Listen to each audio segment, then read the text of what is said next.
Hola, buenas ¿Qué tal? noches. ¿Qué Buenas tal, noches. Adrián? ¿Qué tal, Santiago?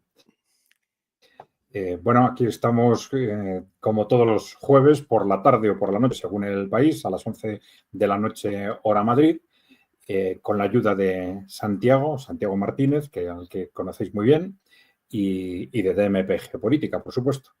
Ya sabéis, si os gusta el vídeo, darle por favor a like. Si no estáis suscritos, darle a la tecla de suscribirse, por favor, y dejarnos preguntas o comentarios que ya sabéis que intentamos responder o comentar no en este canal, sino en el canal de ECAI Center en YouTube, que lo localicéis muy fácil con el propio nombre, con ECAI con K, Center con C. Bien, pues otra vez, gracias a todos los que nos seguís, gracias Santiago, y Santiago, si cuando quieras empezamos. Cuando tú quieras. Pues venga. Bueno, este es el tema de hoy, ¿no?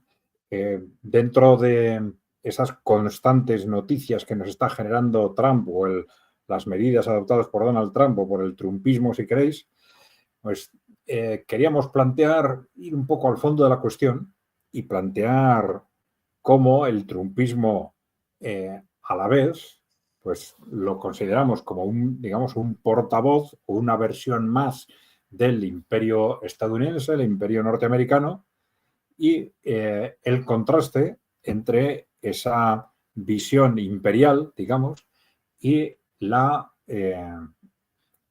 constante eh, proclamación por parte del trumpismo de su voluntad, vamos a decir, antioligárquica o de su estrategia antioligárquica anticorrupción. ¿No?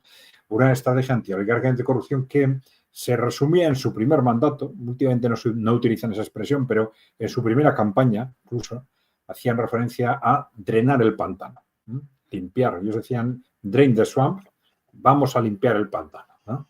Entonces dicen, bueno, esta es una cuestión que de alguna forma todavía está viva. Es decir, a pesar de que, como luego comentaremos, en el primer mandato de Donald Trump, desde luego no drenó el pantano, pero ahora sus partidarios insisten en que el Donald Trump de ahora no va a ser el Donald Trump del primer mandato, sobre todo porque ahora es mucho más fuerte, ¿no?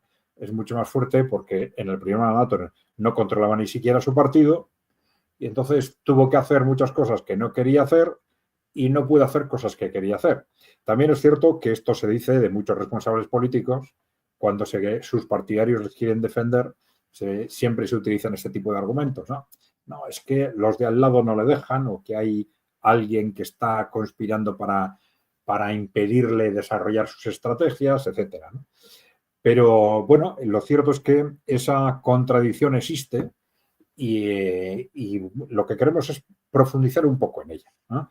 Esa mentalidad o esos objetivos antioligárquicos, esos objetivos anticorrupción, cómo hay que valorarlos. Y para ello nos vamos a fijar en lo que ha sucedido al respecto en los últimos días y semanas, ¿no? Que creo que es importante, ¿no? Bien, vamos allá.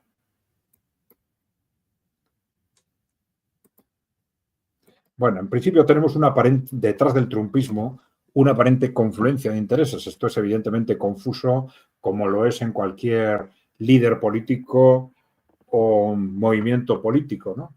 ¿Quién está realmente detrás? ¿Cuáles son los grupos que le apoyan? Pero alrededor del trumpismo y sus contradicciones conceptuales, pues esto es algo que se ha especulado constantemente, ¿no? Bien. En principio tenemos una aparente confluencia de intereses. Tenemos, por un lado, esa estrategia antioligárquica, anticorrupción, ¿no? ¿De dónde nace? Pues probablemente nace antes del propio trumpismo. De esto sí se habló mucho alrededor del año 2010-2012, alrededor de, digamos, de las campañas de Estados Unidos en Oriente Medio, de que estaban surgiendo dentro del ejército y de los servicios de inteligencia de Estados Unidos una corriente que estaba de alguna forma enfrentándose a lo que sucedía, ¿no? Y enfrentándose sobre todo porque se habían dado cuenta en todas estas campañas en Oriente Medio de que no eran campañas desarrolladas en interés de Estados Unidos, ¿no? Sino en intereses o de otros países como Israel o de intereses corporativos, ¿no? Bueno, este tipo de contradicciones han sucedido probablemente de alguna forma en todos los ejércitos y en todos los servicios de inteligencia, ¿no? Pero sí se hacía referencia a que por primera vez estas discrepancias podían organizarse fundamentalmente gracias a Internet, ¿no?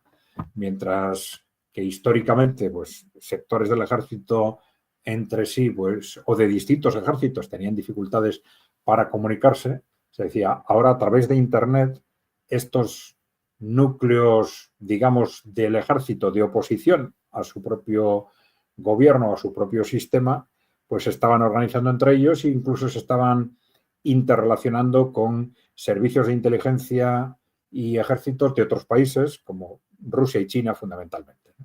Bueno, de esto se habló mucho alrededor del año 2010-2012. En concreto, sí se atribuyó a esta oposición de ciertos sectores militares el que no estallara, el que Estados Unidos finalmente no interviniera activamente en Siria después de la intervención de Rusia, porque parecía que Obama, como quería intervenir, y fueron estos sectores del ejército los que de alguna forma lo frenaron. Bueno, también se dijo que fueron estos sectores los que en un momento concreto se ponen en contacto con Donald Trump, que ya estaba de alguna forma preparando su candidatura para coordinar sus intereses, ¿no?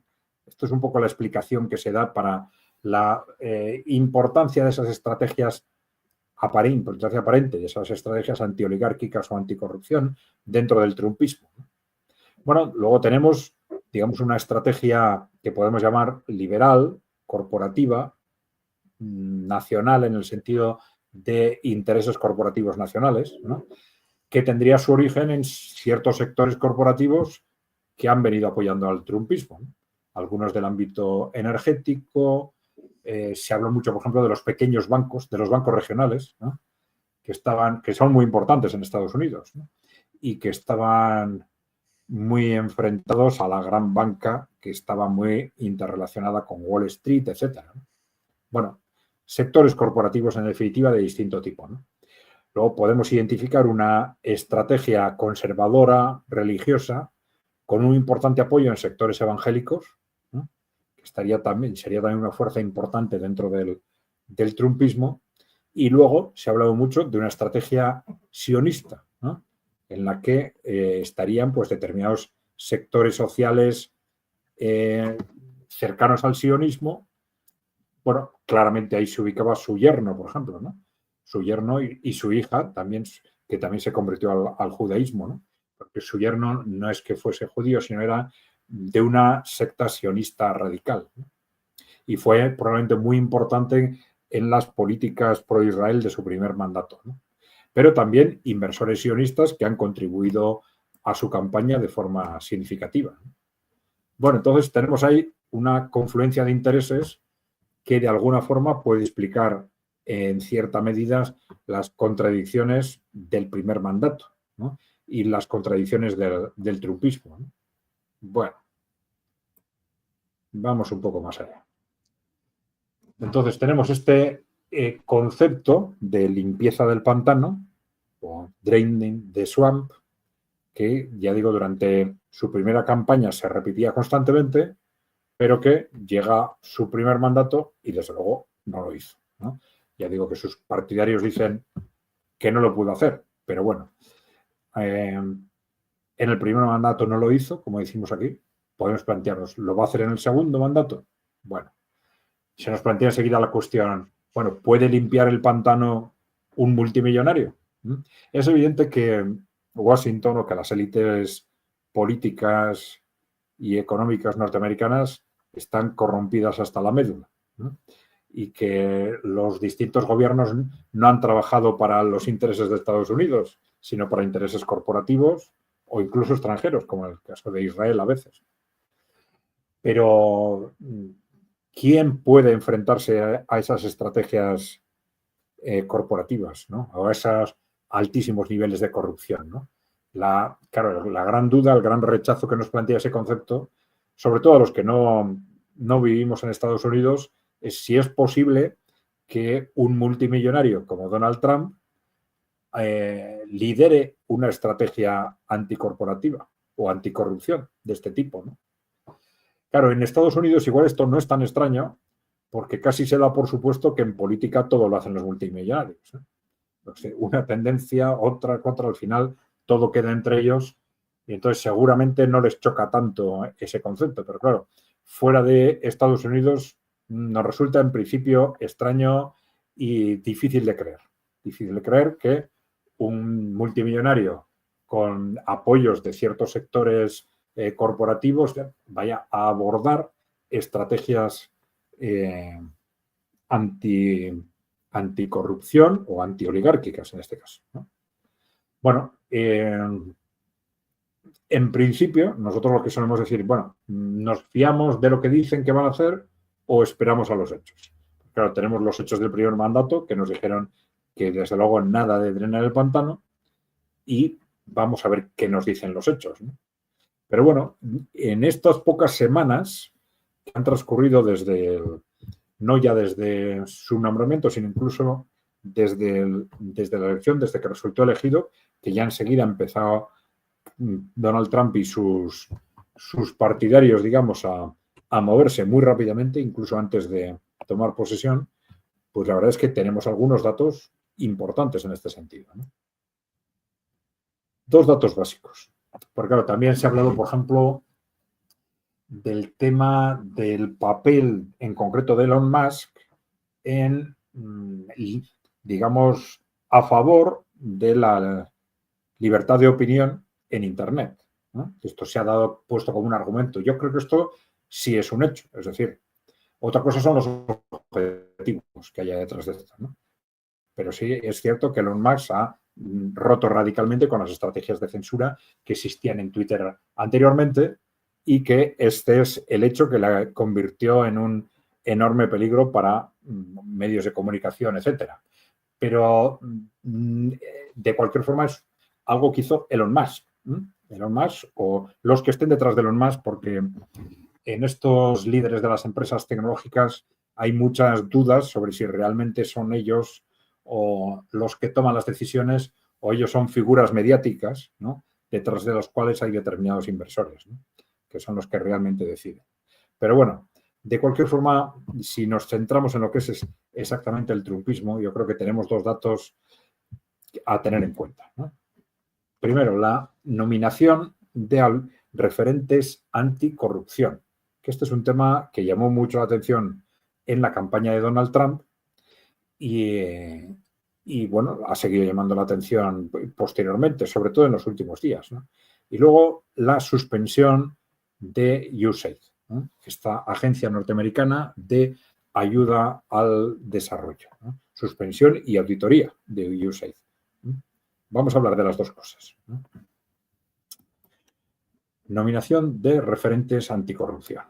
Bueno, ¿de quién estamos hablando? Bueno, hay otras personas que en el equipo de Donald Trump que, bueno, de una forma u otra también han hecho proclamas de este tipo anticorrupción, antioligárquicas, etcétera.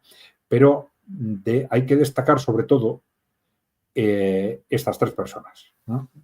Primero, Robert Kennedy Jr., que está nominado para el Departamento de Salud. Kash Patel, que era una persona ya cercana a Trump, tradicionalmente, que está nominado como director del FBI, y Tulsi Gabbard, que está nominada como directora de los servicios de inteligencia, la coordinación de los servicios de inteligencia en su conjunto, ¿no? Bueno, esto es algo que llamó mucho la atención, los casos sobre todo de Robert Kennedy y de Tulsi Gabbard, porque eran personas que eran referentes en el Partido Demócrata. Tulsi Gabbard fue candidata a las elecciones anteriores y que de pronto deciden salirse del Partido Demócrata y apoyar la candidatura de Donald Trump, ¿no? Bueno, esto era algo, en principio, digamos, una referencia muy positiva para la candidatura de Donald Trump.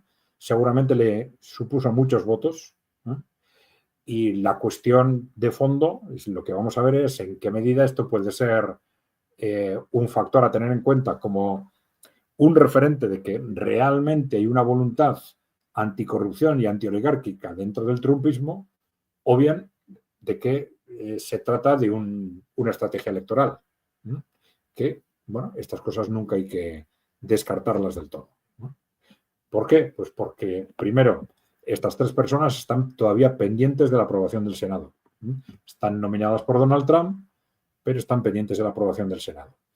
En el caso de Robert Kennedy y Tulsi Gabbard ya han pasado el primer filtro, que es el de la comisión que se encarga de vigilar los nombramientos. Ya han sido aprobados los dos. Había muchas dudas en el caso de Tulsi Gabbard, pero los dos han sido aprobados por esta comisión, aunque les falta la ratificación por el Pleno del Senado. Claro, aquí hay que tener en cuenta que había muchas dudas sobre estas ratificaciones porque, aunque el Partido Republicano tiene mayoría, bastaba con que uno o dos de los representantes republicanos se desmarcaran para que ya no fuese aprobada esta nominación. Bueno, entonces se sospechaba mucho, sobre todo de los candidatos republicanos más neoconservadores, ¿no? Con los cuales que han tenido enfrentamientos muy directos con estas personas, ¿no? Y sin embargo, por de pronto, por el momento, tanto Robert Kennedy como Tulsi Gabbard han pasado esta semana el filtro de la comisión y ahora queda la decisión del Pleno, ¿no? En principio, salvo que hubiera algo extraordinario, parece que, aunque sea sorprendente en el caso de Tulsi Gabbard, que su nominación va a ser ratificada por el Senado. Bueno, vamos a ver, el caso de Robert Kennedy, ¿no? Bueno, Robert Kennedy es una persona que tradicionalmente ha tenido dos vías de actuación. Primero, bueno, es hijo de Robert Kennedy, que fue candidato presidencial, vicepresidente y asesinado, y sobrino del asesinado presidente John Kennedy. Entonces, sus posiciones, digamos, anticorrupción, han tenido dos líneas fundamentales. La primera está relacionada seguramente con esta... Bueno, también ha hecho críticas generales, ¿no?, a las actuaciones de la CIA, del FBI, las actuaciones en otros países, las políticas en Ucrania, pero históricamente pues, ha reivindicado permanentemente la necesidad de hacer frente a todas las sospechas que existían sobre los asesinatos de John Kennedy, de Robert Kennedy y de Martin Luther King, ¿no?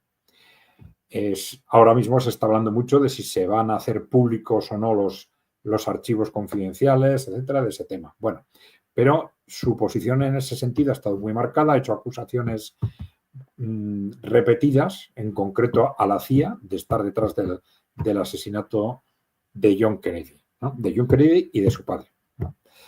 Y esa ha sido la primera línea. La segunda línea ha sido en la política sanitaria. Bueno, este es un tema muy discutible porque hay opiniones al respecto de todo tipo, ¿no? Su posición ha sido muy contraria a unas vacunas, a otras, a determinados medicamentos, pero en general muy enfrentada a las posiciones de las empresas farmacéuticas. Entonces, podemos estar de acuerdo o no con las posiciones que él defiende, pero ha mantenido una clara posición antioligárquica, en concreto frente al sector farmacéutico, ¿no? De hecho, aquí vemos que caen las acciones de las farmacéuticas tras la nominación de Robert Kennedy como secretario de Salud en Estados Unidos, ¿no? Bien, la nominación, ya sabéis, se le llama a la nominación por el presidente, ¿eh?, que es antes de esta ratificación que tiene que hacer el Senado y que está todavía en trámite, ¿eh? Ya lo hemos dicho. Bueno, en sí mismo, el que una persona, un referente de este tipo, de este nivel del Partido Demócrata, con esas características de anticorrupción y que precisamente eran las que le hacían sentirse incómodo al Partido Demócrata, diga, no, me salgo del Partido Demócrata y apoyo la candidatura de Donald Trump, bueno, aparentemente debería querer decir algo. Bueno. Mira, Adrián, Sí. perdona que te corte. ¿Te importaría que te hiciera alguna pregunta antes de que se alargue mucho y para que esté Sí, más por fresca supuesto. sobre lo que hablamos? Bueno, lo primero, lo de la estrategia antioligárquica, en mi opinión, creo que como mucho debe estar cambiando una oligarquía por otra. Quizás esté cambiando la oligarquía clásica, la aristocracia oligárquica que había, por estas nuevas generaciones de los nuevos ricos, como los de las tecnológicas, el de Amazon, etcétera, ¿no? Y anticorrupción, pues sí, ha puesto a Kennedy, que es un hombre que a mí, desde luego, me inspira bastante confianza, y a Tulsi Gabbard, que desde luego yo me sorprendió muchísimo que lo pusieran en la CIA, a una persona que aparentemente tiene un historial muy limpio, no tiene fama de nada, ¿no? ¿Tú crees que de verdad Elon Musk, por ejemplo, siendo gestor de la buena administración presupuestaria y siendo uno de los mayores, de las personas que más reciben del gobierno en financiación para sus empresas, tanto Tesla como SpaceX, ¿tú crees que pueden de verdad llegar a hacer una limpieza? Bueno, si has visto el PowerPoint, el esquema es, vamos a poner determinados hechos encima de la mesa, pero claro, luego vamos a poner otros hechos en sentido contrario y al final, claro, nos queda una duda de fondo enorme, evidentemente, ¿no? Es decir, yo creo que es importante, pensaba comentarlo sobre todo al final, ante todas estas contradicciones, fijarnos en los hechos, ¿no? No tanto en lo que se dice, ¿no? En concreto, por ejemplo, con estas nominaciones, si al final nos hubieran ratificado, nos hubiéramos quedado, bueno, esto ha sido una real intención de una estrategia anticorrupción de Donald Trump o ha sido una mera estrategia electoral, ¿no? Pero claro, es que aunque se le confirme, viendo lo que Donald Trump hizo en su primer mandato, estaba constantemente cambiando a las personas, ¿no? Entonces nos podemos encontrar con que sí, nombran a personas con una clara estrategia anticorrupción, pero empiezan a generar problemas, entonces ahí a los 3 meses los cambio y ya está, ¿no? No, ¿Me sí, lo explico? que se le ve Entonces, es más experiencia ahora mismo, ¿no? El primer gobierno casi aceptó lo que le pusieron en los ministerios, ¿no? Mientras que ahora parece que sí, es él el que lleva la sí, decisión. pero siempre tenemos que ser escépticos y ir, yo creo, no con el caso del trumpismo, no fiarnos ni para bien ni para mal No, de lo que se dicen ellos o de lo que se dice sobre ellos, sino centrarnos en los hechos, ¿no? Entonces, correcto. en este caso, parece que Robert Kennedy va a ser finalmente ratificado por el Senado. Entonces, esto ya sería un dato importante, pero ya digo, no definitivo, porque igual empieza a realizar determinadas actuaciones contra las farmacéuticas y ¡pum! Lo quitan a los 3 meses, ¿no? Puede Volando. suceder también. Puede suceder, ¿no? Después, otra Bueno, cosa que a mí me sorprende es lo del USAID, ¿no? sí, Que yo comentaba también permacultura en Extremadura y tal, yo pienso lo mismo, ¿no? De que lo que hace con la USAID es hacer unas denuncias de unos hechos que, bueno, o ya eran sabidos o sí, son muy mediáticos, llaman mucho la atención en un titular de prensa, como que financian obras de teatro LGTB en Singapur, por decir algo, ¿no? Pero en realidad tampoco es nada del otro mundo, ¿no? Pero sí es un buen motivo que le permite decapitar USAID para instalar en el poder a su gente, no sí, tener a bueno, gente yo contraria. tampoco, vamos a ver, es que con Donald Trump él es tan emotivo y tiene unos mensajes tan emotivos y tan radicales que genera emociones. Entonces, todos somos pro-trumpistas o anti-trumpistas y entonces filtramos, en base a esa emoción tendemos a filtrar todo, ¿no? Entonces, las emociones nos tienden a alejar de los hechos, ¿no? Efectivamente, pero si quieres luego hablamos de USAID, ¿no? Perfecto. Mi idea era desarrollar un poco ese tema también, ¿no? Bien. Pero bueno, en principio vamos a intentar valorar los hechos por sí mismos, ¿no?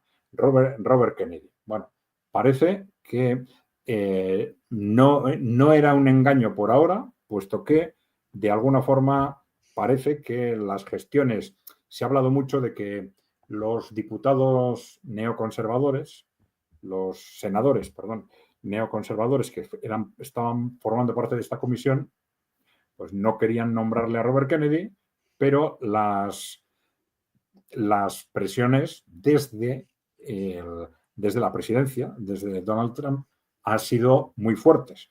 Y claro, ahora estamos hablando de presiones, y ahora me estoy refiriendo al caso de Lindsey Graham, por ejemplo, presiones que tienen mucho que ver con la enorme corrupción que existe en esos organismos, ¿no?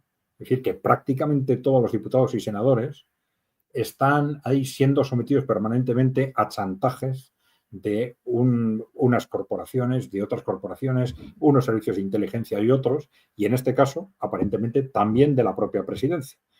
Uno de los elementos de ese chantaje, independientemente de todo lo que se ha hablado durante los últimos años de las redes de corrupción, las redes de tráfico sexual destinadas al chantaje, etcétera, pero ahora mismo este tema de USAID, por ejemplo, pues ¡pum!, ha aparecido inmediatamente, creo que eran 190 millones de dólares para Lindsey Graham, para uno de los ¿Para senadores, quién? ¿no? Entonces, Aparte, claro, para menudo elemento, para Lindsey Graham, vamos. Lindsey Graham, claro, pero a ese hombre ya le tienes pillado, ¿no? Por ejemplo, ¿no? Por Claro, ejemplo. Pero claro. bueno, parece que son este tipo de cosas las que se están manejando constantemente, ¿no? Bien, pues vamos a pasar al siguiente, si te parece. Claro, claro. Bueno, Kash Patel, ¿no? Que es una figura muy cercana a Trump, ¿no? Que ha defendido a Trump en temas muy políticamente incorrectos, como las elecciones del 2020, defendieron que fueron un fraude, etcétera, pero también en otros ámbitos. Este es un libro que publicó hace un año, creo, ¿no? Gángsters del gobierno. ¿No? Gángsters del gobierno, ¿no? Pero bueno, tiene su propia visión, muy trumpista, pero una persona a la que aparentemente le sería muy difícil, como director del FBI, porque está nombrado para director del FBI, actuar de forma radicalmente contraria a lo que lleva años diciendo y proclamando. Esto alguien podría pensar, sí, pero ha dicho hasta ahora ABCD, pero en cuanto le nombre director del FBI va a hacer lo contrario. No es tan fácil, ¿no? No es tan fácil. Psicológicamente es complicado. Igual en algún caso sí, pero no es lo esperable, ¿no? Bueno, Kash Patel no ha pasado todavía esa comisión del Senado. Bueno, pues por un tema interno, los demócratas han conseguido retrasar una semana, entonces esa comisión del Senado será la semana que viene, con lo cual a Kash Patel le quedan los dos trámites, primero la comisión y luego el pleno.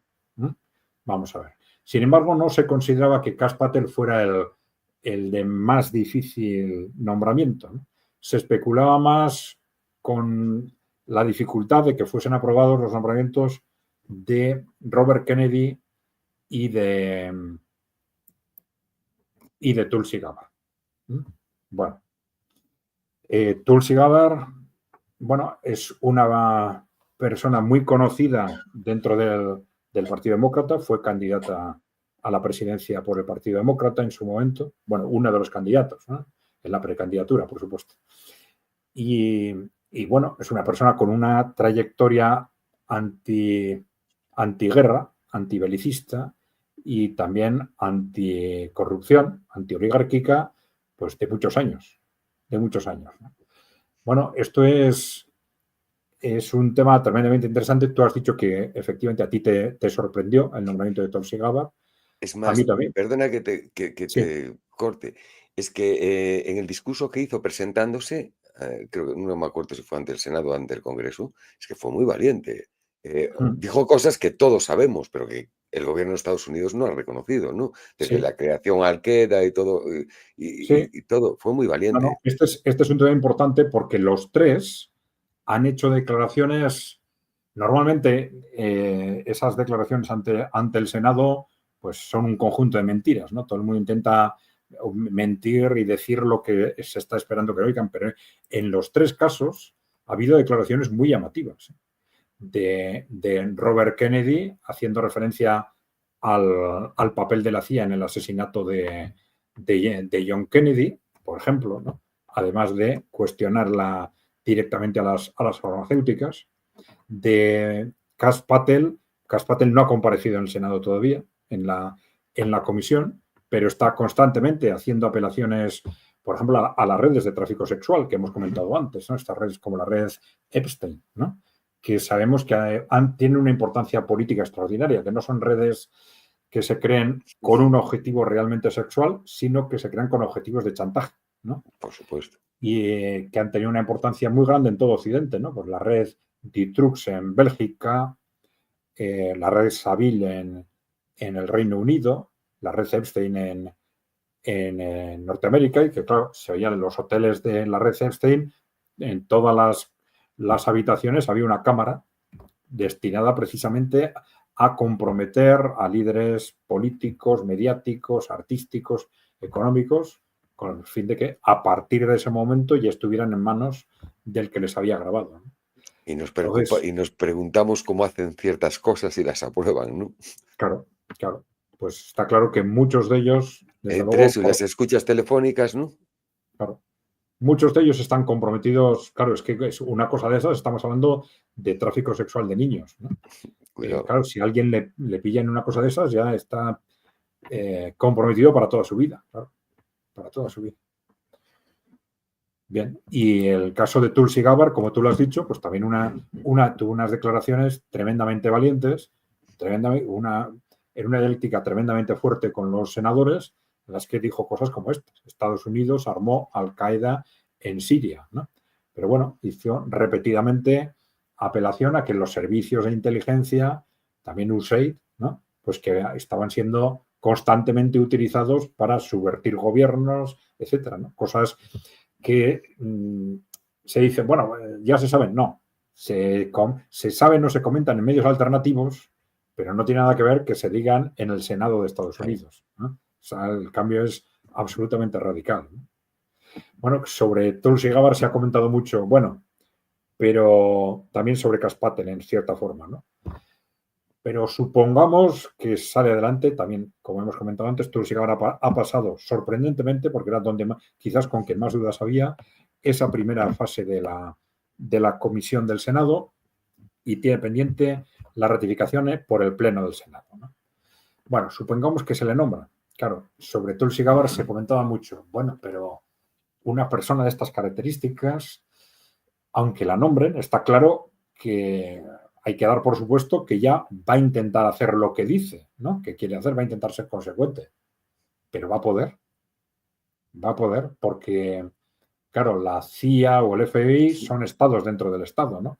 Esto es muy diferente, la administración norteamericana es muy diferente a la de los países europeos, es tremendamente compleja, ¿no? En teoría todos dependen del presidente, todos obedecen al presidente, pero en la Pero práctica agencias y departamentos tienen sus dependencias externas. Sobre la CIA se ha hablado mucho de la dependencia de los Rockefeller, por ejemplo, ¿no?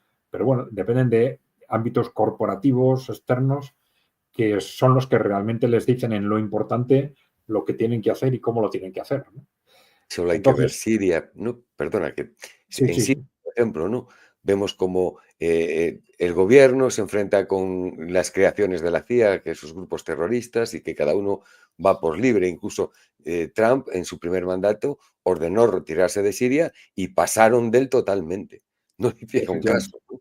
No controlaban ni siquiera el ejército, Claro. ni los servicios. Se dijo mucho sobre los servicios de inteligencia en concreto, que Trump llegó a controlar otros servicios de inteligencia, pero no la CIA ni el FBI, ¿no? Claro, no sé si en el programa anterior, pero ya comentamos que para nosotros en concreto la CIA es tremendamente importante. USAID, del que luego hablaremos desde el punto de vista financiero también, pero la CIA tremendamente importante, ¿no? Porque es el instrumento fundamental de actuación de inteligencia fuera de Estados Unidos.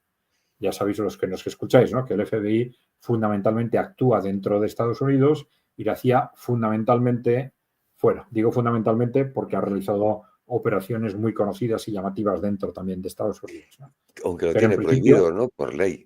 tiene prohibido, pero lo ha hecho, ¿no? Claro. Bien. Y bueno, entonces para nosotros, especialmente en este momento, puede ser muy importante. Eh, nosotros en el Key Center estamos trabajando sobre la hipótesis de que vamos a tener a partir de este año un periodo de aproximadamente 4 años de una auténtica convulsión política en Europa.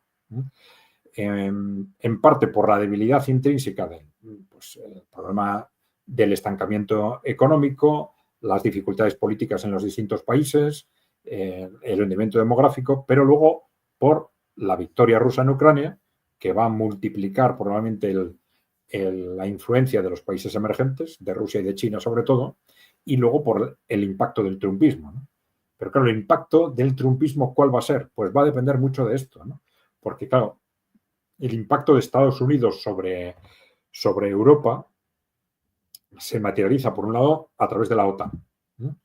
Pero luego, muy directamente, a través de mecanismos financieros como la USAID y los servicios de inteligencia, ¿no? Y la CIA, fundamentalmente, ¿no? Bueno, entonces, bueno, veo que hay bastantes preguntas que se han hecho, no las he respondido. Si hay alguna interesante, ya me dirás, Santiago. Sí, Vale. más que nada, Interrúmpeme las que cuando yo quieras. te fui haciendo antes eran pues una suma un poco de lo que iba preguntando Ah, la gente, ¿no? vale, vale. Porque si no es que se hace difícil, ¿no? Por ejemplo, Bien. acabo de poner ahora que Raúl Fernando dice que es de público conocimiento que la USAID es una fachada de la CIA. Y bueno, sí, es indudable. Estaba totalmente infiltrada por la CIA, ¿no? Sí, Y sí. Al final, aprovechaba esos contactos. la CIA tiende a definir los objetivos y pasa instrucciones a USAID para decir hay que financiar esto, esto y esto, ¿no? Correcto. Pero lo que decía es que durante estos 4 años, sobre todo, el cómo actúen los servicios de inteligencia, la CIA, cómo actúe fundamentalmente la CIA, va a ser tremendamente importante para Europa y para Latinoamérica, para muchos de los que nos están escuchando, ¿no? En Europa y en Sí, Latinoamérica, ¿no? y es más, yo creo Y que en los últimos años la CIA está muy cercana. El Partido Demócrata tiene bastante poder en la CIA. Dentro claro, del poder que puede tener el gobierno sobre la CIA, que es bastante independiente, aunque parezca que no, están bastante más cercanos al demócrata. Tendrán que cambiar algo. ¿Qué sí, van a hacer? claro. Claro, lo que pasa es que la lógica de los partidos está rota en Estados Unidos, ¿no? Porque, claro, antes, en los últimos años, la lógica de la CIA ha sido la lógica del Partido Demócrata y de los neoconservadores en el trumpismo, ¿no? O sea, no ha sido la lógica trumpista, sino ha sido la lógica de los no trumpistas, que es tanto el Partido Demócrata como los neoconservadores en el Partido Republicano, ¿no? Entonces, claro, la cuestión es, una persona como Tulsi Gabbard o el trumpismo a través de Tulsi Gabbard, si se quiere, va a ser capaz de cambiar las líneas de actuación de la CIA con respecto a Europa y Latinoamérica. Y si es capaz, ¿cuándo? Porque claro, esto es tremendamente importante, ¿no? Porque claro, y ese cambio puede ser simplemente una paralización de ciertas acciones o puede ser poner a la CIA a funcionar a favor del trumpismo, que es una cosa distinta, ¿no? Pero también muy importante y posible, evidentemente, ¿no? Pues claro, ahí tenemos en Europa retos inmediatos, ¿no? Tenemos las elecciones en Alemania el 23, día 23 de este mes. Yo estoy convencido de que se adelantaron por eso. O sea, Sí, se decidió, se puso en marcha el adelanto de las elecciones al día siguiente de la elección de Trump. Ellos dijeron, bueno, que ese había sido un elemento, pero no el único, pero está claro que el objetivo ha sido evitar o minimizar el margen del trumpismo para incidir en las elecciones en Alemania, ¿no? Claro, sobre todo en una tendencia en la que grupos como AfD iban creciendo, ¿no? Iban creciendo. Bueno, ahora las encuestas les dan 8 puntos de diferencia todavía sobre los democristianos, pero claro, no sabemos muy bien si en un momento crítico como el actual las encuestas son realmente fiables. Pero bueno, en definitiva, en estos 4 años yo creo que vamos a estar en Europa en una auténtica convulsión política entre lo que es lo que nosotros llamamos el partido único, digamos, liberal globalista, que son prácticamente lo que han sido hasta ahora los partidos políticos europeos, que dicen que son de izquierda, de derecha o de centro, pero estaban todos alineados en esa dirección. Luego, la influencia creciente de los países emergentes y luego la influencia del trumpismo. Supongo que muy aliado con los movimientos, vamos a decir, populistas conservadores, ¿no? Como se está viendo, pues eso, por los movimientos de Elon Musk en Alemania y en el Reino Unido, por ejemplo, ¿no? Entonces, claro, que la CIA, los servicios de inteligencia de Estados Unidos, sigan actuando como hasta ahora, a favor, en este caso, del Partido Único Europeo, en medios de comunicación, en partidos políticos, en líderes políticos, o esa actuación se paralice, o al contrario, se activen en sentido contrario a favor de la opción trumpista, puede tener un impacto impresionante, ¿no? en los próximos años.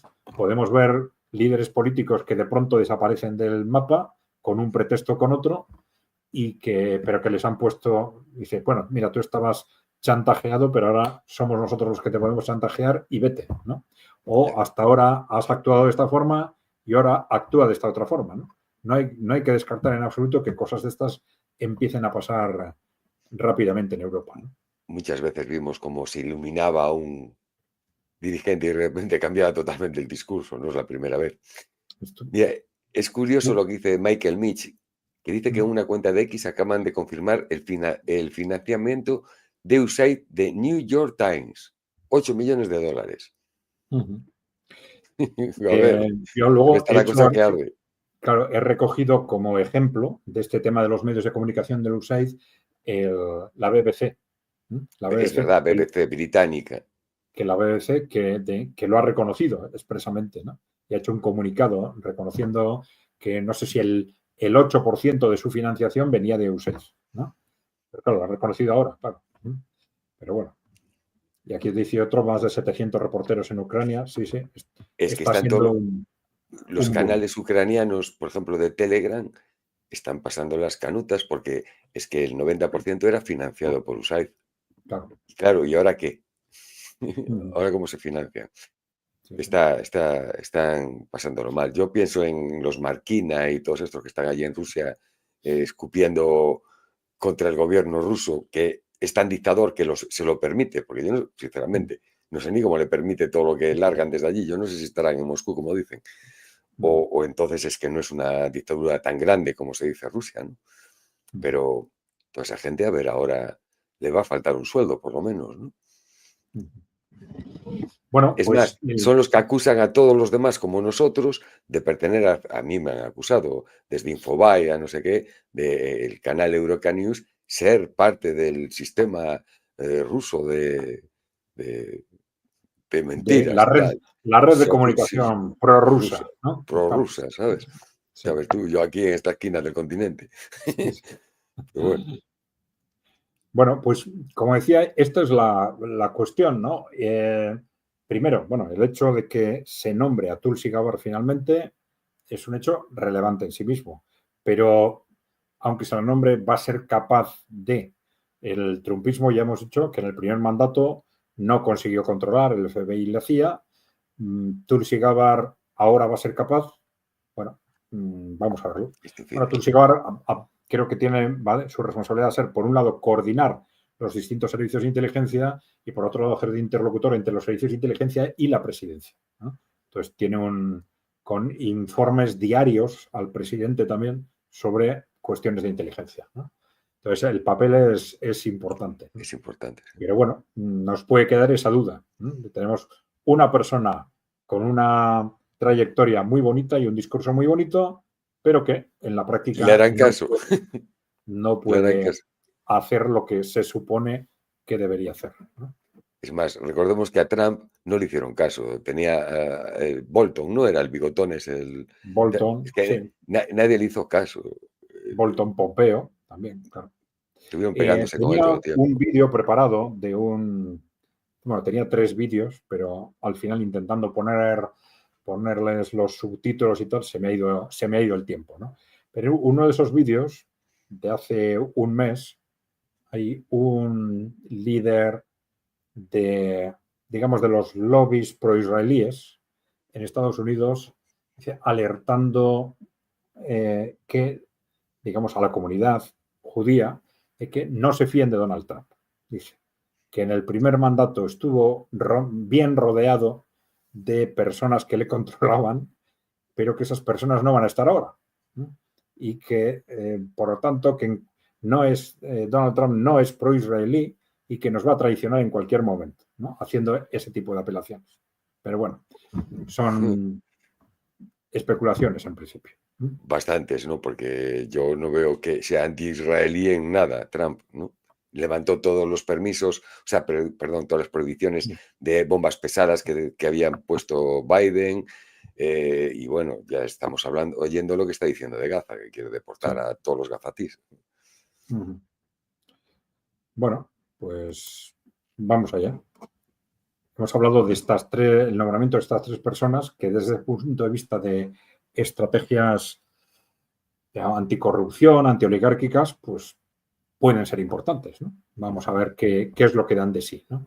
Y luego tenemos esta decisión, ¿no?, que ha sido efectivamente extraordinariamente llamativa, ¿no?, la suspensión durante 3 meses de las actividades de USAID y la apertura de una auditoría. Pero ya se ha dejado a USAID, a lo que quede de USAID, en manos de el secretario de Estado, ¿eh?, mientras se hace la auditoría, ¿no? Bueno, ¿qué sabemos de USAID? Bueno, en principio, que ha sido históricamente un instrumento estratégico para el poder corporativo norteamericano. En teoría es la agencia de ayuda al desarrollo, ¿no?, de los Estados Unidos, en teoría, ¿no? Pero en la práctica casi todos sus recursos no se han designado a ayudar al desarrollo, sino que muchas veces a entorpecerlo, pero siempre a ayudar a los intereses, más los intereses corporativos que los intereses de Estados Unidos en cuanto tal.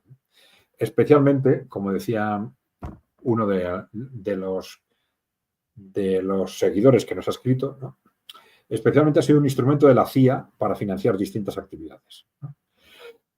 Bueno, ¿qué tipos de actividades? Pues medios de comunicación, ONGs, fundaciones, líderes políticos, revoluciones de colores, financiar el atlantismo, el globalismo, las políticas woke, etcétera, ¿no? Bueno, nosotros solemos hacer muchas veces referencia con este tema del atlantismo y de las políticas woke a un documento muy interesante del el informe Kissinger de 1974, ¿no?, en el cual se hacía referencia a las estrategias corporativas de reducción de la natalidad, ¿no?, curiosamente, ¿no?, primero en los países enemigos, en los países que no controlamos, y luego esto se extendía a los países occidentales. Pero bueno, al final decía, ¿y esto cómo lo vamos a hacer? Se hacen instrumentos. Entonces se decía, las agencias del gobierno de Estados Unidos, ¿no?, las agencias de la ONU, que entonces controlaban muy bien, esto era el año 74, ¿no?, las ONGs y las fundaciones corporativas, ¿no? Así de claro lo decían, ¿no? Aquel documento fue secreto y no se hizo público hasta que terminó la Guerra Fría, en el año 90, ¿no? Pero es que encaja perfectamente con lo que USAID, esta agencia del gobierno, ha sido en la práctica, ¿no? Bien. Vamos allá. Bueno, en cuanto a medios de comunicación, ya nos habéis dado una información sobre el New York Times, pero bueno, como referencia he traído esta de la BBC. Es una nota de la BBC donde una vez que ha estallado el escándalo, pues bueno, reconocen que creo que es un 8% de su financiación en el año 2023-24 vino de USAID, ¿eh? Claro. Es evidente que la BBC, que se supone que es un medio público británico, no debería recibir financiación de otros países, ¿no? Pero bueno. Y es más, el 8% con el presupuesto que tiene que tener una cadena como BBC, que es un montón de dinero. Sí, sí, sí. No me atrevo a ponerle ceros, pero desde luego que es Pero un montón. no es un pequeño periódico, vamos a ver, la BBC, Y bueno, casi lo nada. pongo como un ejemplo. Están saliendo Sí, sí. noticias, antes habéis mencionado el New York Times, y no sería sorprendente que empiecen a haber problemas en medios de nuestro entorno Segurísimo. en A cualquier ver, momento, ¿no? hay periodistas españolas, una chica, vaya, ni recuerdo el nombre, que bueno, muy orgullosa, publica en redes que le invitan a Estados Unidos, a Harvard, a visitar el gobierno, y le dan una beca en Inglaterra, en Londres. Claro, esas cosas no las regalan, por supuesto, Claro, ¿sabes? sí. No, aquí la duda es porque, claro, hay distintas fuentes de financiación. USAID es muy importante, pero no es la única, ¿no? Claro. Entonces, puede suceder que alguien esté recibiendo por esta vía o esté recibiendo por otra, ¿no? Con el Pero claro, Departamento cuando de estalló, Estado, por ejemplo, ese escándalo en Alemania hace unos años, cuando un periodista, Udo Ulfkotte, que reconoció que él había sí, estado a sueldo de la CIA y además dijo, bueno, y además hice una lista ahí en todos los medios de comunicación de Alemania hay personas a sueldo de la CIA, ¿no? Sí, mira, Entonces, sí, te voy a poner una cosa que aquí precisamente de eso, eh, creo que es este. No sé si es este, es que no se ve bien aquí. Ah, no, no es este, perdón. Es que tengo aquí un artículo político, sí, de político sí ha sí, aparecido, por ejemplo, ¿no? Como sí, también, también uno político, de los uno de medios, los sí, sí. sí, sí, sí. Lo que pasa que es que hay un artículo muy bueno, este de Berlín Confidenciales. Este, espera que lo pongo.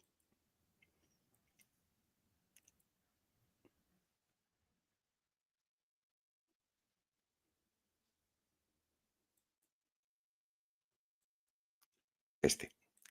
Este artículo lo aconsejo, es de una persona de Internet que es escritor y bueno, pues aquí explica todo cómo es el entramado. Lo voy a compartir aquí en el... Reporteros sin fronteras, mencionáis, ¿no? Sí, sí, ya verás. Aquí es que tela marinera. Reconocen Eh, abiertamente que estaban siendo untados a tope por la Agencia de Desarrollo de la CIA, ¿no? Sí, para desinformar a cascoporro. Los trileros de En el, RSF, Reporteros Sin Fronteras, afirman sin decoro alguno que programas de USAID apoyaban a medios de comunicación independientes en más de 30 países. Bueno, dice él, sí, independientes mira, como un mis poco más huevos abajo, morenos. Sí, y más abajo aquí, formación y lo- apoyo a 6.000 periodistas, 6.200 6.200 periodistas. en 707 medios de comunicación no estatales y apoyó a 279 organizaciones de la llamada sociedad civil. Ujú. El sintagma favorito de las ONGs de la CIA. El sector de medios de comunicación dedicados a fortalecer los medios independientes. El presupuesto de ayuda exterior en 2025 ha incluido un montante de 268 millones de dólares asignados por el Congreso de Estados Unidos al periodismo basura. Y bueno, Ujú. puedes aquí leer y empieza por El País, Alejandro Agudo, El Confidencial, Carlos Sánchez, Radio Televisión Española, María Navarro, Neutral, que el que se dedica a decir lo que es verdad y lo que es mentira, el Domenech este enanísimo y toda esta gente. Bueno, son mercenarios a sueldo de la USAID.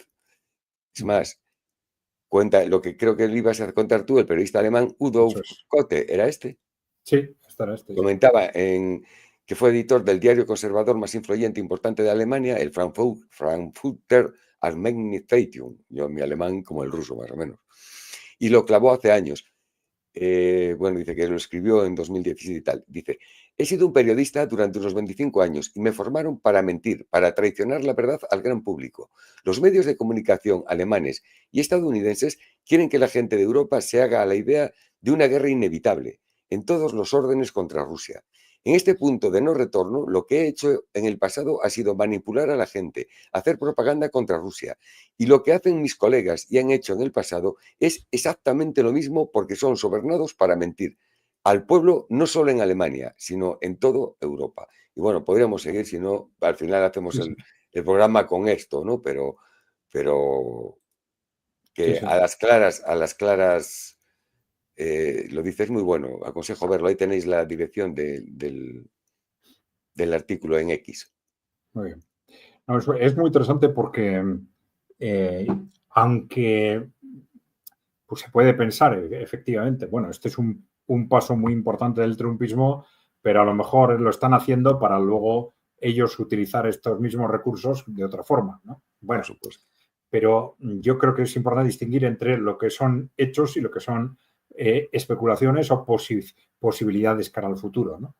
Y de cualquier forma, este hecho en sí mismo, el que esto se haga público, yo creo que tiene una relevancia extraordinaria, ¿no? Por eso nuestros medios de comunicación lo están callando de una forma Como putas, claro. impresionante. Lo van a Impresionante. contar. Claro, claro, claro.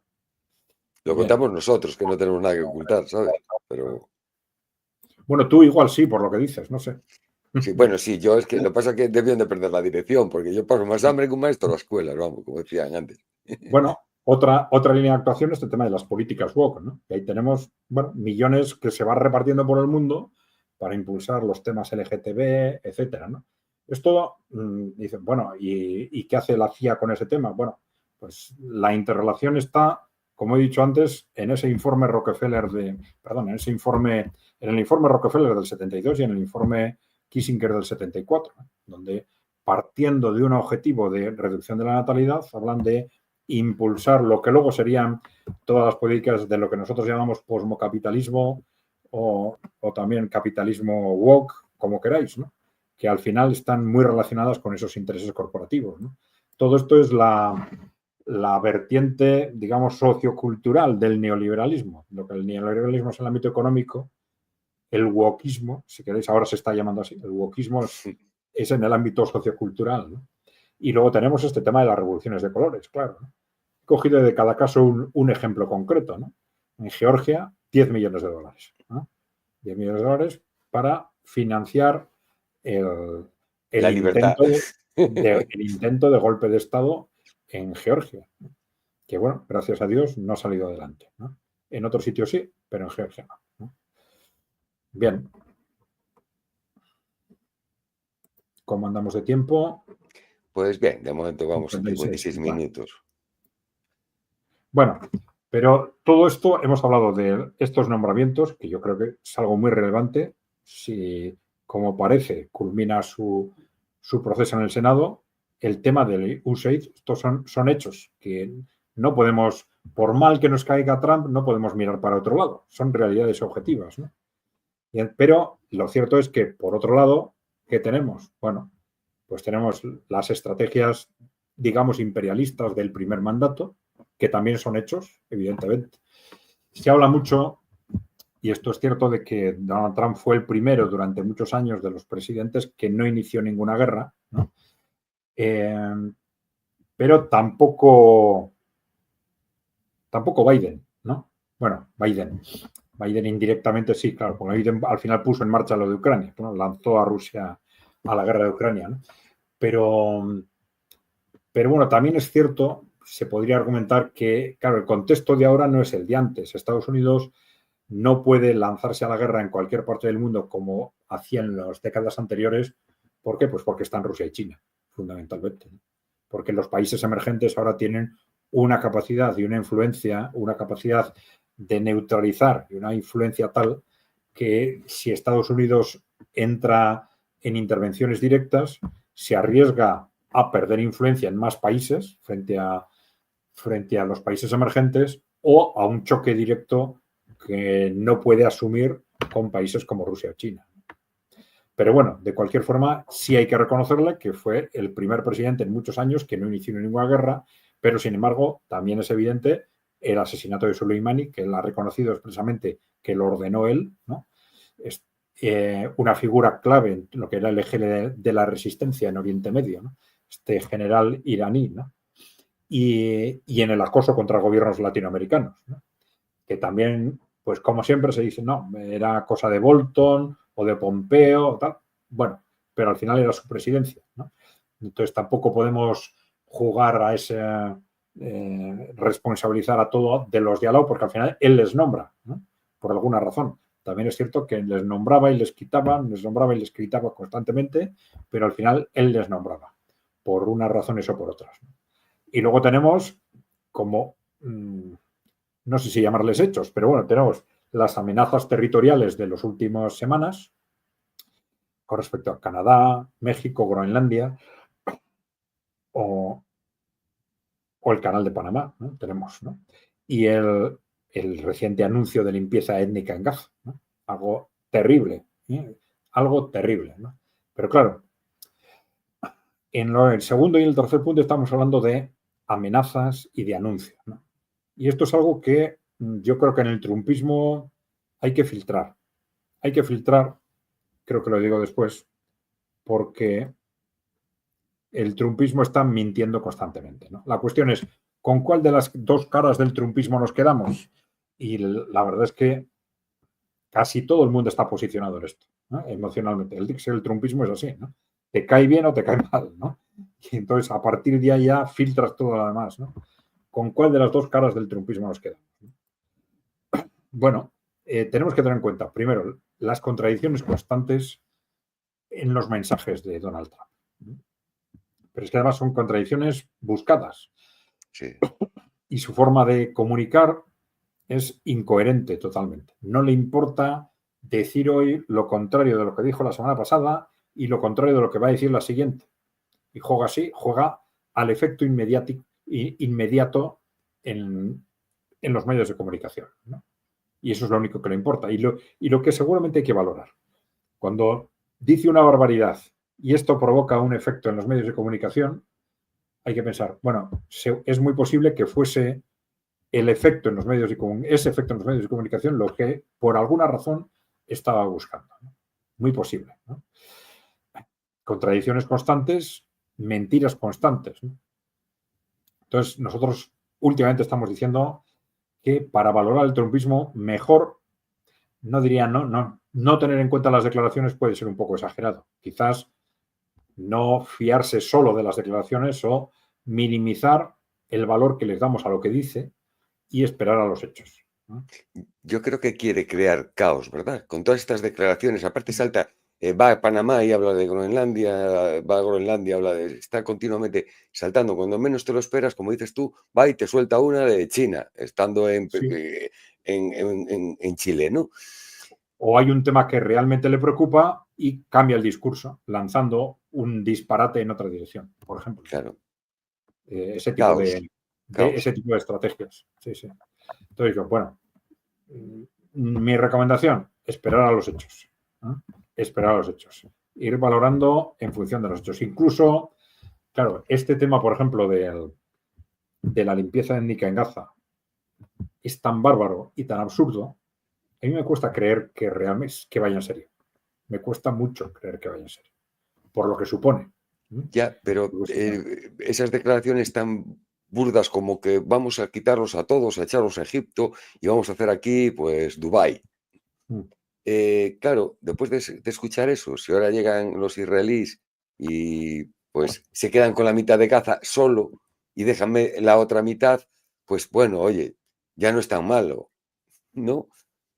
Puede ser, puede ser. Buscar Sí, esos... ese efecto negativo siempre tiene, evidentemente, ¿no? Claro, Pero claro, teniendo en cuenta lo que supone, que eso casi con seguridad y acabaría llevando a una guerra regional, y una guerra regional Estados Unidos en Oriente Medio no la puede ganar, porque el enfrentamiento con Irán lo tendría tremendamente complicado, ¿no? Tendría que desplazar cientos de miles de tropas, ¿no? E incluso, claro, desplazarlas a través de otros países, no solo por mar, tendría muy complicado vencer a Irán, aparte de que en ningún caso Rusia y China iban a permitir que Estados Unidos someta a Irán, porque independientemente de la coordinación estratégica que ya existe, de hecho, entre los tres, claro, aceptar que Estados Unidos someta a Irán es aceptar la pérdida de Oriente Medio, al final, ¿no?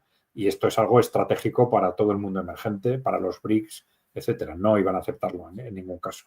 Entonces, claro, Donald Trump no es tonto, sabe esto, pero lanzar estas barbaridades, yo no les doy mucha credibilidad.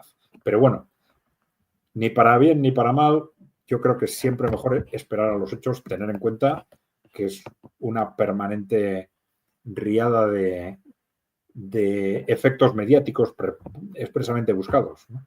Expresamente buscados. totalmente. Es su política. Bueno, pues esto era un poco lo que quería comentar hoy. No sé si tenemos alguna pregunta que haya quedado por ahí A en ver el si vemos tintero. por aquí alguna. Ah, no, A ver, esta es otra, sí. Dice Cosmar que Estados Unidos siempre hace lo contrario a lo que quiere hacer en tu perjuicio, para que le supliques que haga lo que realmente quería hacer en su, pues, bueno, en su supuesto beneficio. O sea, lo que yo decía, de vamos a destruir todo Gaza y a matar a todos. Bueno, pues ahora como solo vamos a matar a la mitad, que se lo va a quedar Israel, pues ya no es tan grave, ¿no? Más o menos creo entender que Cosmar es lo que quiere decir. quiero decirlo en este sentido. Sí, sí.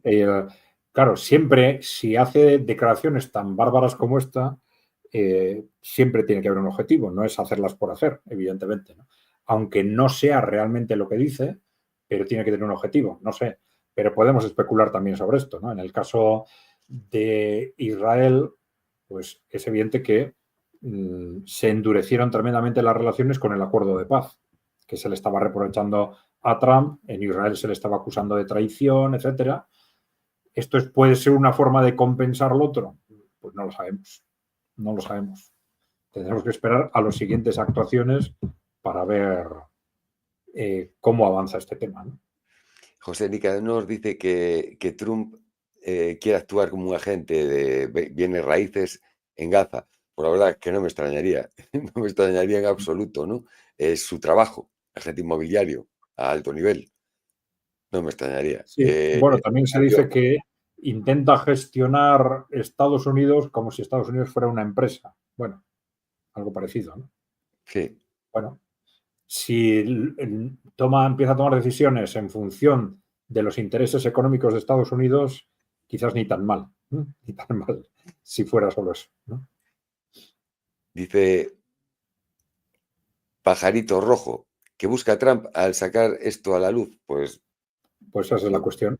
Es decir, si responde realmente a una estrategia anticorrupción, que es lo que repetidamente han estado diciendo en sus campañas, drenar el pantano, drenar el pantano, drenar el pantano, o es una forma de mantener engañado a su electorado cuando en realidad sus objetivos son otros. Esto es lo que tenemos que ir dilucidando con el tiempo, intentando contenernos en los prejuicios pro y anti-Trump y esperando a los hechos. Claro. Dice Jorge Hellman, ¿qué opina usted de los medios ucranianos financiados al 90% por USAID? Los medios Sí, de comunicación, sí, supongo que se refiere. no sé si de eso se puede decir mucho, pero a mí me resulta más interesante los medios nuestros, ¿no? Los occidentales. Los que están en nuestros países y que esos van a salir pues quizás más tarde. Claro, en lo de Ucrania pues es una situación muy excepcional y que tiene evidentemente una repercusión y seguramente va a tenerla en los próximos meses, ¿no? Porque esto no va a afectar solo a esos medios, sino el corte en este tipo de financiaciones en un proceso de colapso, vamos a decir, progresivo de Ucrania, pues puede suponer una aceleración clarísima de ese colapso. Pero lo más interesante de todo esto es los medios que están callados, ¿no? Los medios y los periodistas que están callados en nuestro entorno y que muchos de ellos sabemos que están comprometidos. No sabemos cuál es exactamente el órgano administrativo que les estaba pagando, pero es posible que a muchos de ellos sí les estuviera pagando USAID.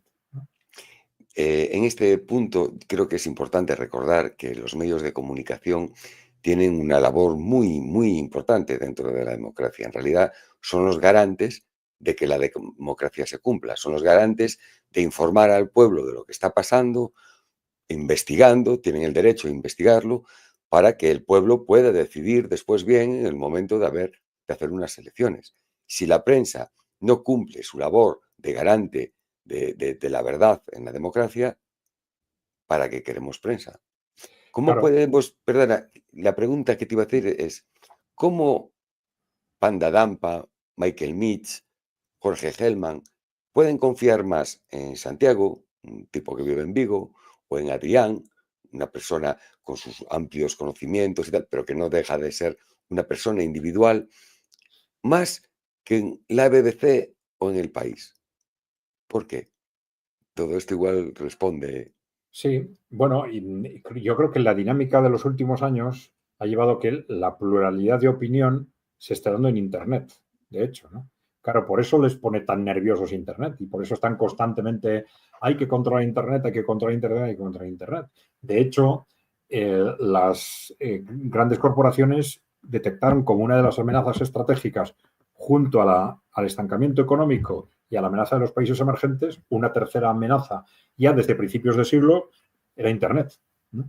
Porque en los años 90 consiguieron una cohesión casi total de los grandes medios de comunicación, empresa escrita, televisiones, a través de las privatizaciones de televisión, concentración de los grandes medios, y consiguieron al final que los medios de comunicación estuvieran al servicio de las grandes corporaciones y que se implantara lo que nosotros llamamos ese partido único, ¿no? Que al final nadie se mueve de lo políticamente correcto, ¿no? Pero claro, sí veían que se les estaba poco a poco, de forma cada vez más, escapando Internet, ¿no? Claro, en Internet hay tonterías, hay bulos, por supuesto, pero que todos esos tienen un recorrido limitado. Lo que realmente les preocupa de Internet es que en Internet se dicen las verdades también, ¿no? Claro. Pero claro, están en una situación en la que esto cambiará de un país a otro, ¿no? Pero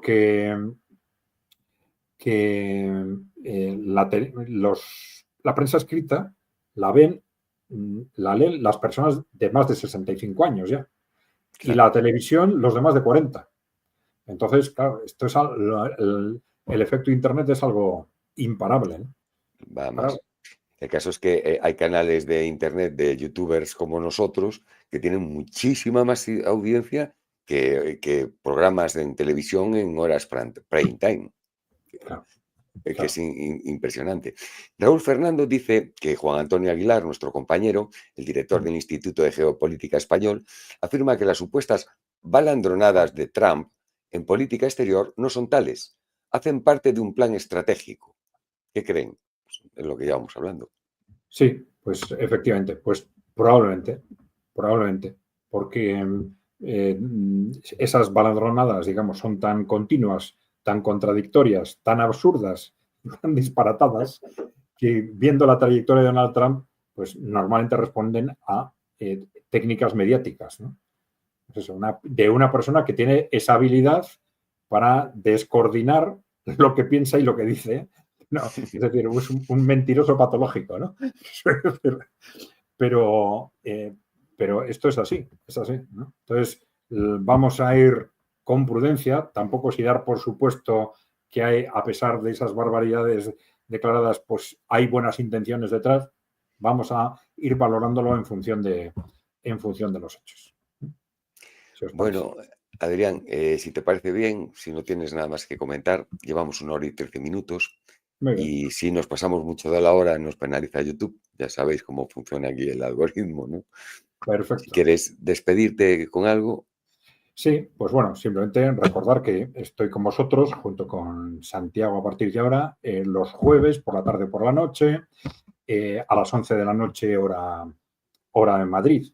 Dejarnos comentarios o preguntas que iremos respondiendo, como siempre, no en este canal, sino en el canal de ECAI Centre. Ya sabéis, ECAI con K, Center con C. Y no os olvidéis de darle a la tecla de suscribirse si no estáis suscritos o darle al like si os ha gustado el vídeo. Sin más, pues muchas gracias a todos y gracias, por supuesto, a Santiago por compartir con nosotros el programa. a ti por acompañarnos. No olvidaos que mañana viernes a las 11 de la noche estaremos aquí de nuevo con Fernando Moragón, como todos los viernes. Muy Hasta bien. luego. Un saludo.